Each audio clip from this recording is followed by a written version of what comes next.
Hey, it's Arroe, and this is Pod Fest, bringing together 3 different conversations from musicians to authors, doctors, environmentalists, or cooks in their own kitchen.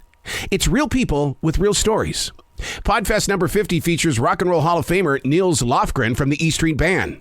Then we're getting reacquainted with actor-director Alex Winter from Bill and Ted's Excellent Adventure. Our third conversation is with actress, author, and musician, very busy here, Alicia Witt. This is Podfest 50. Hey,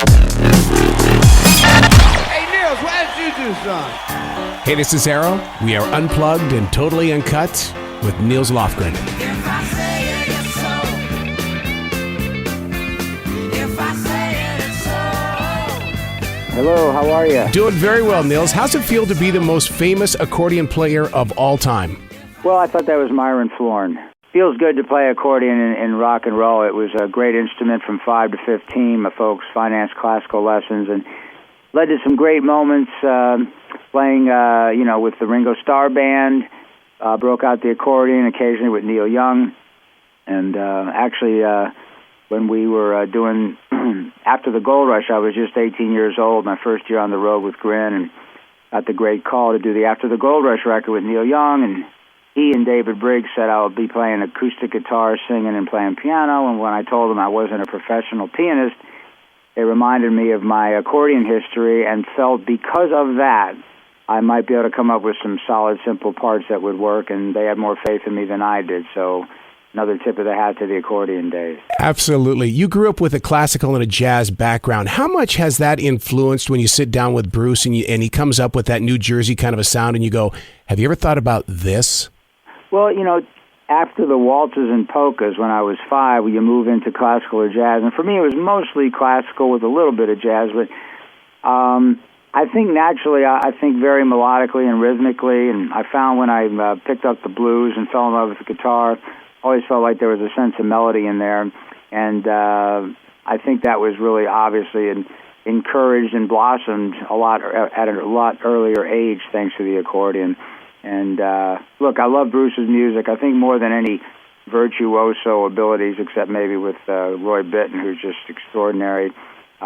We all bring to the table the main plus is we understand the music, all have great ideas for it, and don't need a lot of direction, which is the kind of band you want to have around, so you're not telling everybody what to play all the time. But yeah, it served me really well. It allowed me to hit the road 45 years ago at 17, which would have never happened if it wasn't for that musical background. What I've always been inspired by you about is that you have always been that performer that you don't need that superstar in front of you to be creative. You've gone out to do things on your own. You've worked, like you said, with Ringo Starr and the All-Star Tour. What's so incredible about you is that you don't put fame in front of you. How does that happen with somebody, and especially in this 2014 world, everybody wants fame? Well, I don't look at it that way. I was a musician, a passionate hobby, playing the blues and rock. And one night when I was 16, I saw Jimi Hendrix Experience and The Who in 2 different venues the same night. And I got possessed with the notion to be a rock musician, which did happen. And, back then the only game in town was to play for people. And I got good at it with my band Grin. I fell in love with performing. And 45 years later, it even means more to me now.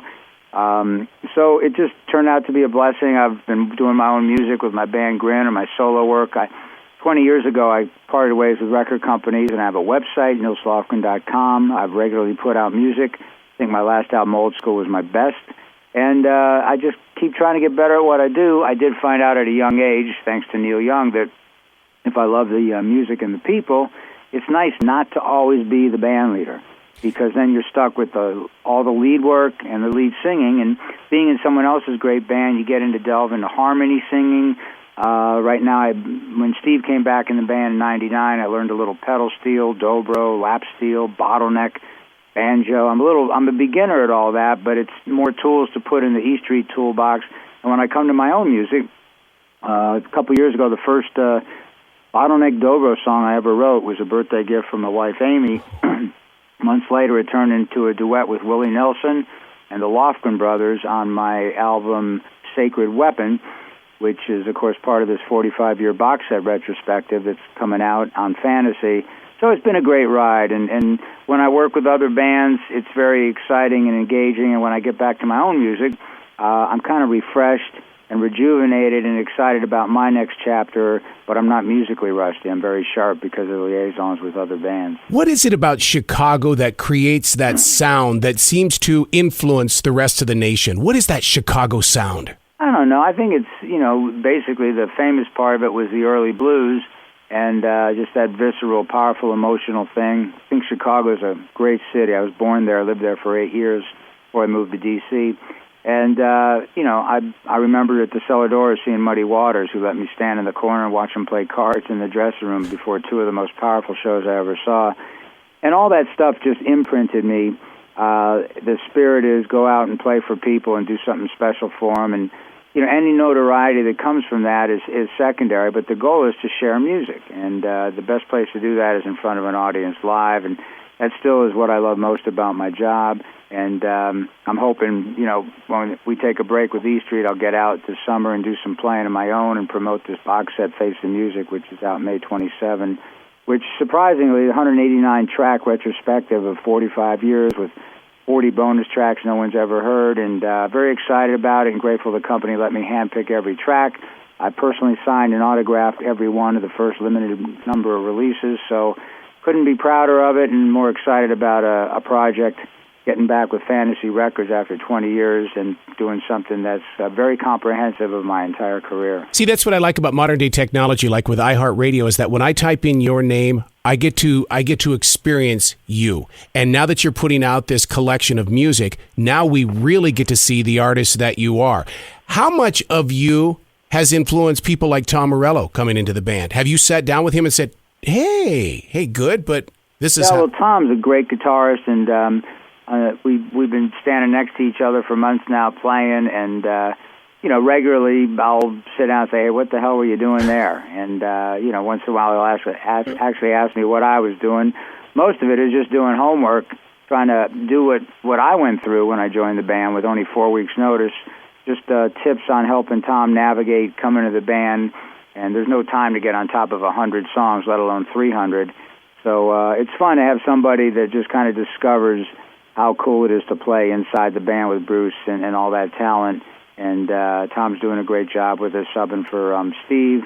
And in Australia, we were all there together, so we had 4 heavy metal rock guitarists going at once. It was pretty extraordinary. Coming from Chicago, are you a Cubs fan or are you a White Sox? You know what? Way back when I was a kid, I was a White Sox fan. My dad used to take me down to the ball games, and I left when I was 8, so I'm more of an NBA, NFL fan, but still root, especially in the Jordan days, I rooted for the Bulls. But I was a Washington Bullets fan when I grew up, and actually wrote a song, Bullets Fever, their championship season, that's on the box set too, basketball song honoring the Bullets. Lived in L.A. a long time in the heyday when Magic was playing and Pat Riley was coaching, so I've been all over the place, but sports remains a true love of mine. I used to play ball all the time, constantly, and that's really the main reason I destroyed both hips, got rid of all the cartilage. They were bone-on-bone for years, and 5 years ago I had to replace both of them thanks to basketball. With the body taking such of a beating, though, your memory of all these concert halls, what is the one thing, especially when you come back to Charlotte, because you guys have been here so many times, is there something that you hold on to in every arena? You know what? It's mainly the audience. Sometimes I'm so delirious, and I'm so busy learning the new songs at night or trying to outguess Bruce, because we do an improv show, and we've never done the same show twice, and people know that. So I'm so engaged by that, my goal is we're going to be great. If everyone walked out, we're going to play, and there were 3 people left, we'd be great. But having a great crowd, and Charlotte's, sometimes my family or brothers will come down from the D.C., Maryland area, but we've always had great crowds there, and it's a little off the, big city path, which I like. And the band's in great shape. I think we're going to do a great show there for you. And the improvs that you've been doing, final question, with all the cover songs, as a fan, it is so fascinating to see you guys doing Van Halen and Shout. How does it feel as the musician on your side of the fence? It's fun. In Australia, Friday on My Mind, which is one of the most difficult guitar pieces, we had to relearn that. I think I learned it when I was 17 and forgot it, maybe 16. And back in 79, I opened for The Who on a 6-week European tour with the Stranglers and AC/DC when Bon Scott was alive. But doing Highway to Hell is a big treat because that's my favorite AC/DC song. And it's all fun stuff when you got a guy like Bruce singing and leading you. and especially some of those heavier songs with Tom Morello playing with us. Walking out front with Steve Van Zandt, Bruce, me, and Tom, and doing the opening, The Highway to Hell, is quite a treat. Nils Lofgren, thank you so much for everything that you have brought to music and will continue to invite for all fans. Hopefully I'll keep at it. Thank you so much for spreading the word, and good to talk to you. I pound my nails, love my wife and kids. My gifts are not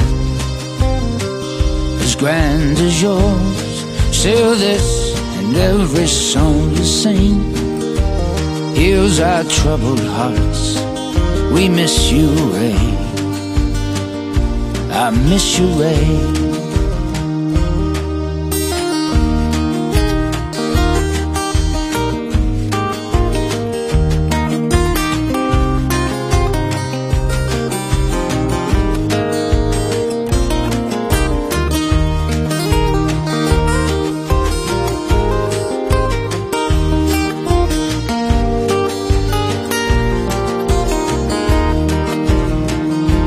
We miss you, Billy, Louie, Nat, Frank, and Ray. I miss you, Dad. Your gentle spirit way, still life is grand. I owe so much to you. I miss you all. I miss you, Ray. I miss you all. I miss you, Ray. Da-da, da-da-da, da-da, da-da, da-da, da-da, da-da, da-da. We miss you all. I miss you, Ray. We miss you all. I miss you, Ray.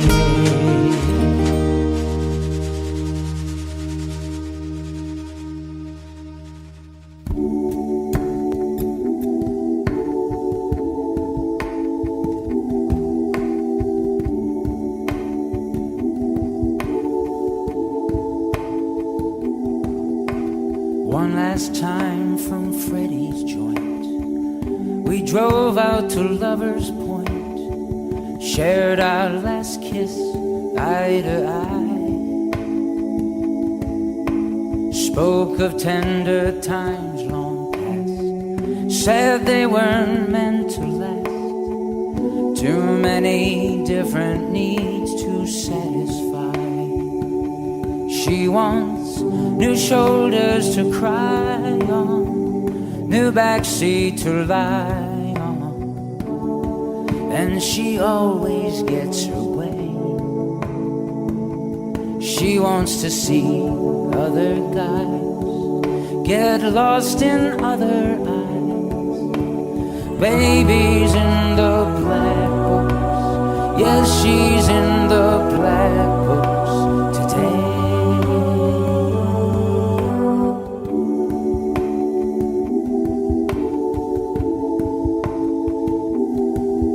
I've yet to find a dreary bar where whispers don't drift from afar about her wild and wicked ways.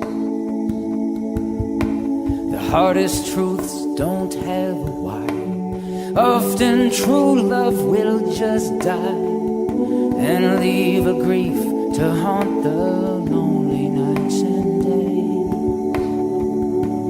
She wants new shoulders to cry on, new backseat to lie on, and she always gets her way. She wants to hurt other guys, put tears in other eyes, babies in the black books. Yes, she's in the black books today.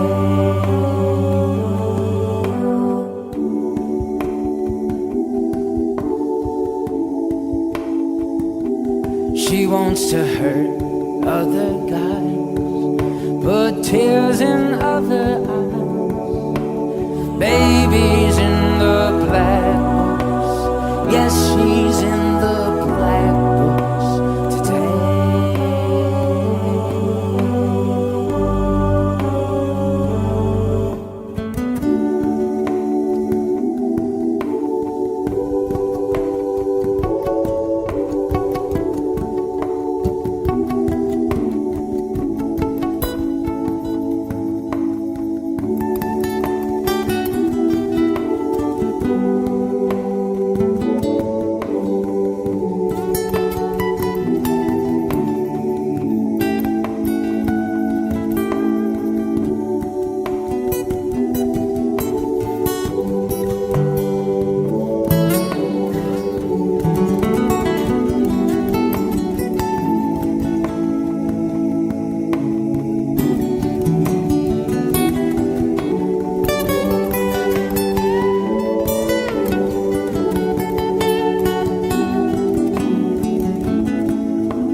Documentary Zappa explores the private life behind the mammoth music career that never shifted away from the political turbulence of its time. Alex's assembly of moving pictures and stories features Frank's widow Gail and several of his musical collaborators such as Mike Kennelly, Ian Underwood, Steve Vai, and more. We are unplugged and totally uncut with Alex Winter. I'm doing well. How are you? Man, this is like Christmas Day because, just to get the opportunity to share a conversation with you because you've always been there for the fans, and I can't thank you enough. Oh, well, thank you so much. I appreciate that. You've been working on a project that is absolutely unbelievable. You are doing something that is going to take the mystery out of who Frank Zappa really was and will continue to always be. Yeah, that was the idea. I always found his life, not only his art, which I'm a fan of, but I found his life incredibly fascinating. And he seemed like a great subject for a doc, and no one had ever really done one, not a comprehensive life story. So that was what we set out to do. And it's been a ton of work. We've been working on it for 6 years. So I'm happy it's finally coming out. Wow, 6 years. Did they allow you inside the actual archives? Because they've always been very protective of that. Yeah, Gail gave me full access, which was a first, I suppose. And that set us on a mission. We spent about 2 years just preserving a lot of the media down there, and that was a lot of work. We raised money on a crowdfunding campaign and used that money to preserve the endangered material that was down in that vault. And then we set about making the film. That right there had to be one of the biggest signals to your heart, because when people start investing in your plan and your ideas, we really would like to know how this man continues to be a major part of our lives. Agreed. And I think in this culture, frankly, he was so in some ways ahead, beyond, outside his times, however you want to put it. And I think that he's really a man for the present moment in many ways. So it felt like a good time to get a story out about him. He was an artist who had a lot of dexterity and variety. And we live in a culture where I think that's a bit more understood, but he was also very politically active and very much about citizens' rights and anti-censorship. And I also think it's a good time for those ideas. Let's talk about Frank being that artist, because when I was buying his albums as a teenager, I always thought of Frank Zappa as being just Frank Zappa. It wasn't until I became an adult that I realized, holy crap, this guy is a true artist. Well, I can tell you that was my experience as well.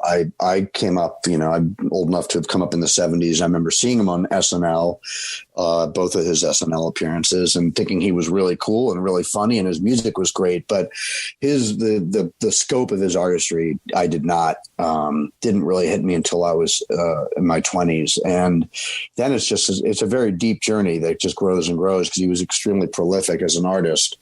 But once you get Zappa, it's a fun road to be on. Some people never get it, and some people get it late. His empowerment on other artists, other writers and producers, and even actors, his empowerment on other people is still mind-blowing to me.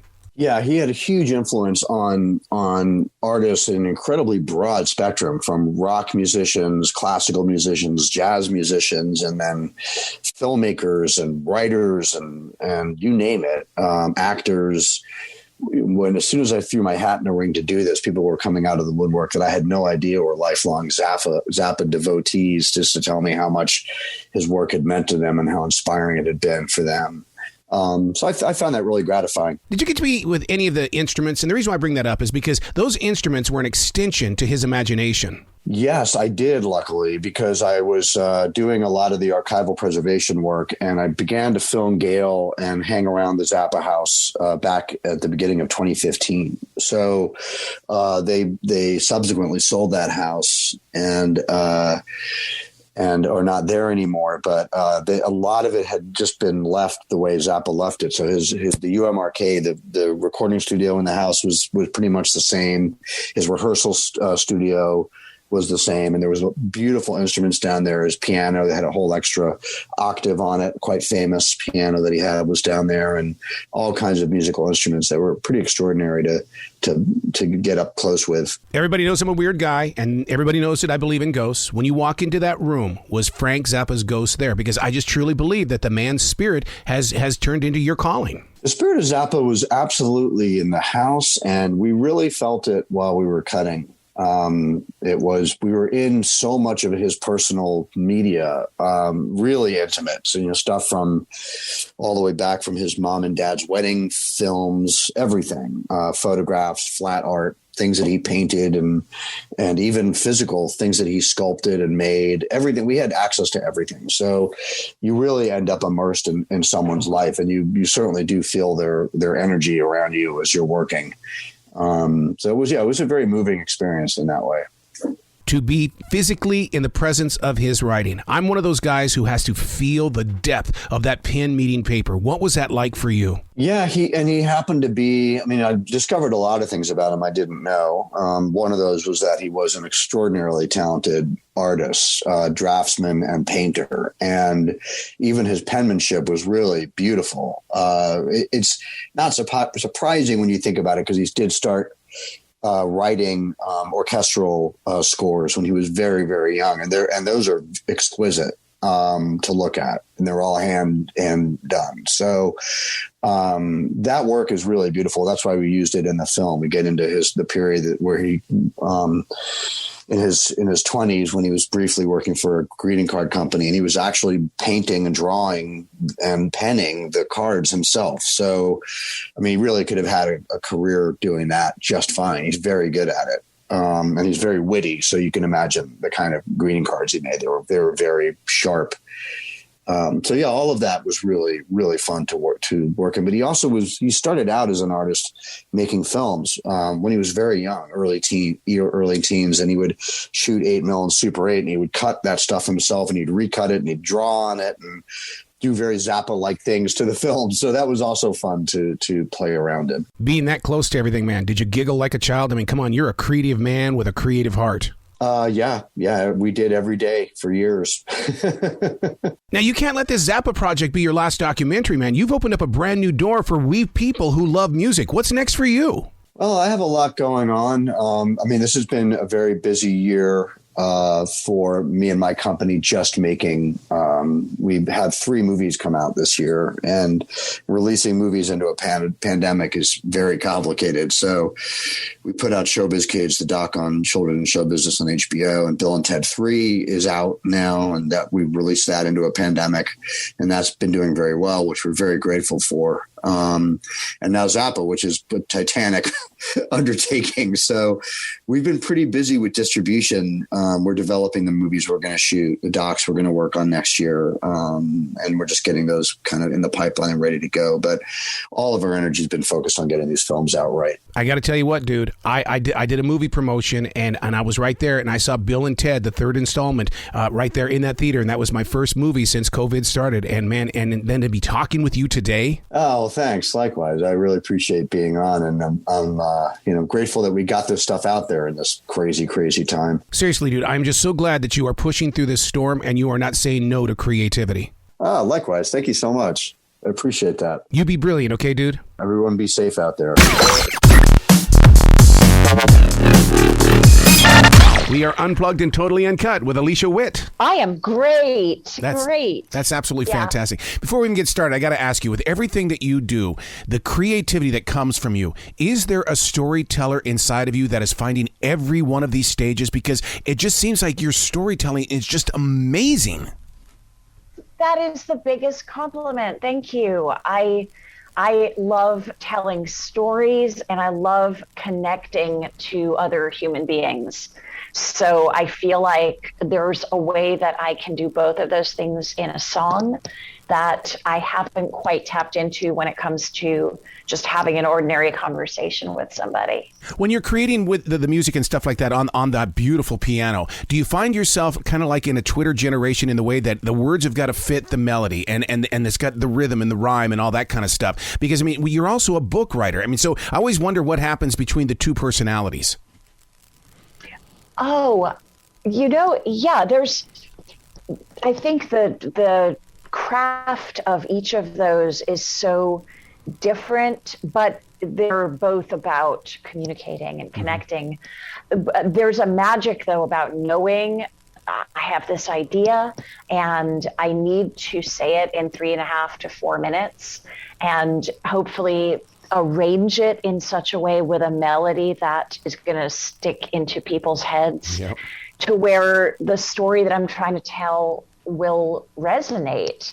There's something about sneaking a story into a little capsule like that people can then put into their ear pods and listen to while they're working out. And you can get that story that might mean something so much to you and put it into their own head so that it then feels like it's about something they've experienced. Yeah, because look at what you do with the song Talk to You. It almost feels like that you've knocked on my front door and said, hey, I'm coming in. Let's have a conversation. And that's what I love about the elegance of the song. Oh, thank you, Arroe. That's incredible. That's everything I would hope for that song to be. And it's exactly how I felt when I was inspired to write that song. Just longing to sit down with one particular person and talk until the sun comes up. That's what we do in Montana. I mean, where did that come from inside of you to be that storyteller and sharer? Oh, I don't know. I think I have always loved telling stories. I can remember being 5 and 6 and just making up stories and either writing them in my childish longhand or when I learned how to type. Yes. That was a real gift to me because I learned how to type at such a formative age that I was soon able to type at the speed of my thoughts. So even today, I when I get a really vivid idea for a song or for a script or story, I turn to my keyboard, and even on the phone, I can type at lightning speed with my thumbs. So I just want to get that idea down before I lose it, and then I can always edit it later. Don't you love it, though, when that idea hits you? And because it's like there's nothing else going on in the world except for that moment of music or a story moving through you. those moments are so treasured, and the only lesson for me, the biggest lesson for me over the years, is not to let them pass. When something is knocking at my door, theoretically, I need to just get that down and not move on to something else until at least I've gotten the bones of it jotted. Otherwise, even 2 hours later, I have so much else going on most days. I have no idea what that concept was. I'll tell you what, the video of Chasing Shadows, you with that piano, I honestly had visions of John Lennon playing Imagine. Wow. I don't even know what to say. Thank you. I can't possibly have any perception of any of these things. So just hearing from someone on the outside, having watched it, and to think it would evoke such a powerful song in any way, that's just the biggest honor. So how do you handle the interpretation of the music when your music becomes a part of a TV show or a movie? Because it's like, you're in this mindset when you're creating it, and now it's on a TV show being used in a different form. How do you get used to that? That's something that I did actually for the very first time for last year's Christmas movie. And I enjoyed the challenge of it, because the key is to make that song feel just as real and just as personal, even though it is, as you said, being crafted specifically for a moment in a movie. And I welcome that. I mean, it's not that different writing in that way to playing a character who isn't yourself and has a whole different history than yours. But when you're playing that character, you believe it fully. You have to. So there's no reason why a song can't do that as well. In a similar way, some of these songs that I write are inspired by a moment I've felt, but I might never realistically be able to tell the person who inspired the song, because perhaps the relationship wasn't as profound as what it sounds like in the song. I'm just kind of going down an imaginary route with it. Wow. And exploring some feelings that I could have had for this person, but maybe it's more of a universal feeling or something like that. Yeah. You've got to come back to this show anytime in the future. The door is always going to be open for you.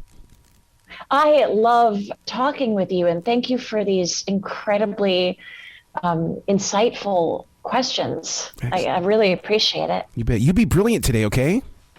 Thank you. I'll try.